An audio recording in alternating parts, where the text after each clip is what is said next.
आचार्य नरेंद्र देव जी, जो समाजवाद विचारधारा के एक स्तंभ माने जाते थे, वो कहते थे एक शिक्षक जन्मशती युवा पीढ़ी को आत्मनिरीक्षण का अवसर देता है। यही एक रास्ता है जिसके द्वारा हम अपने समाज के शोषित पीड़ितों के लिए आशा और विश्वास के नए युग की तरफ अग्रसर कर सकते हैं। नई हवा है, नई सपा है, बड़ों का हाथ है, युवा का साथ है। सुना है समंदर को बड़ा गुमान आया है, उधर ही ले चलो कश्ती जिधर तूफान आया है। आज ये परिपूर्ण आवाज कहां पर है लोगों के लिए? हर व्यक्ति को छत मिलने का, अपनी छत मिलने का उसका पूरा का पूरा हक है।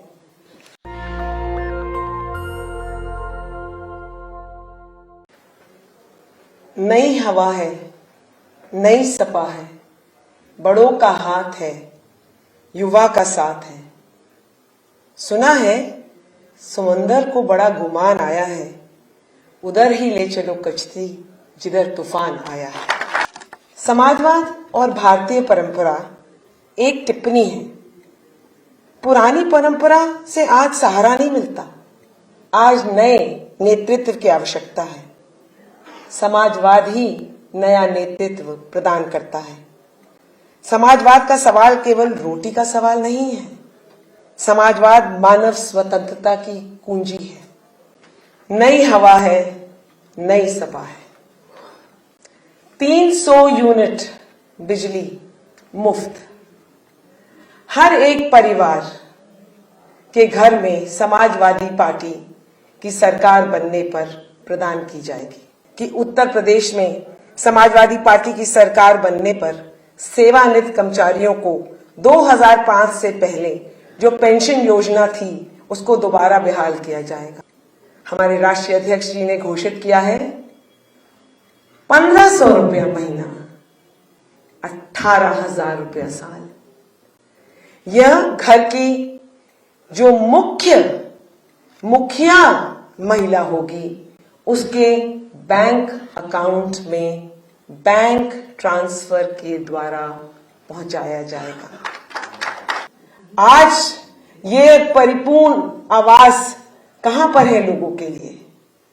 हर व्यक्ति को छत मिलने का, अपनी छत मिलने का उसका पूरा का पूरा हक है।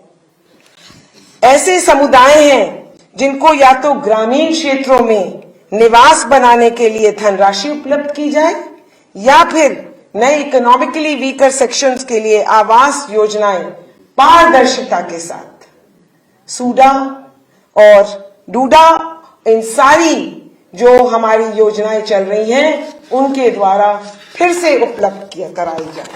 और यही हमारे राष्ट्रीय अध्यक्ष जी का संकल्प है कि जब हमारी सरकार आएगी तो हम आवास की इन योजनाओं को दोबारा जन जन तक पहुंचाएंगे। नई सपा है, नई हवा है। स्वास्थ्य सेवाओं के बारे में आपको 108 तो याद होगा ही। 108 निःशुल्क 24 घंटे आपातकालीन एम्बुलेंस सेवा उपलब्ध थी। इन सेवा के लिए निर्धारित टोल फ्री 108 पर, जिस पर कॉल करने से 20 मिनट में एक एम्बुलेंस मरीज तक पहुंच जाती थी और अस्पताल ले जाने पर फर्स्ट एड और चिकित्सा सहायता भी दी जाती थी। आज प्रदेश में नीति आयोग कहते हैं कि हेल्थ इंडेक्स में हमारा उत्तर प्रदेश का जो अंक है वो सबसे नीचे है। आवश्यकता है अस्पतालों की। कैसे अस्पतालों की? राम मनोहर लोहिया जैसे अस्पतालों की, बड़े बड़े सरकारी अस्पतालों की, मेडिकल कॉलेजों की, जो हमको सरकारी अस्पतालों में निम्न वर्गीय के लोगों को, कम आय के लोगों को फिर से एक तरीके से इलाज के सारे साधन दे सके।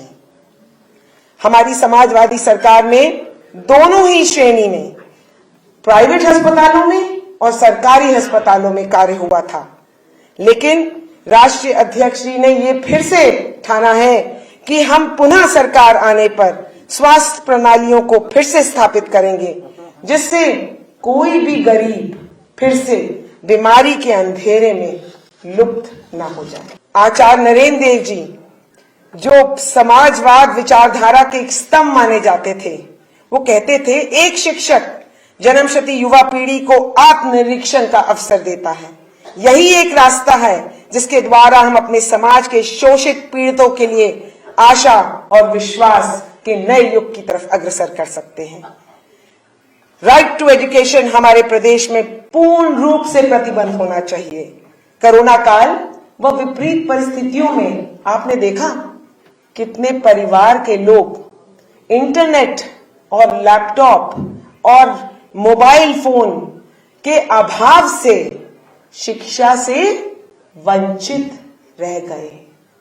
आपने तो कहा कि शिक्षा ऑनलाइन कर दी गई है, बट शिक्षा ऑनलाइन करने के साधन कहां हैं? आपको शिक्षा ऑनलाइन करने के साथ उन साधनों को भी सब जगह सब लोगों के बीच में यह प्रयत्न करना चाहिए था कि उन साधनों का अभाव नहीं रह जाता। समाजवादी पार्टी शिक्षा के स्तर में विस्तार रूप से आधुनिक सेवाओं और कन्याधन राशियों को पुनः उपलब्ध करवाएगी। नई हवा है, नई सपा है। किसानों के लिए प्रत्येक फसल के लिए एमएसपी प्रदान की जाएगी और 15 दिनों में गन्ना किसानों का भुगतान किया जाएगा। इसके लिए फार्मर रिवॉल्व फंड भी बनाया जाएगा।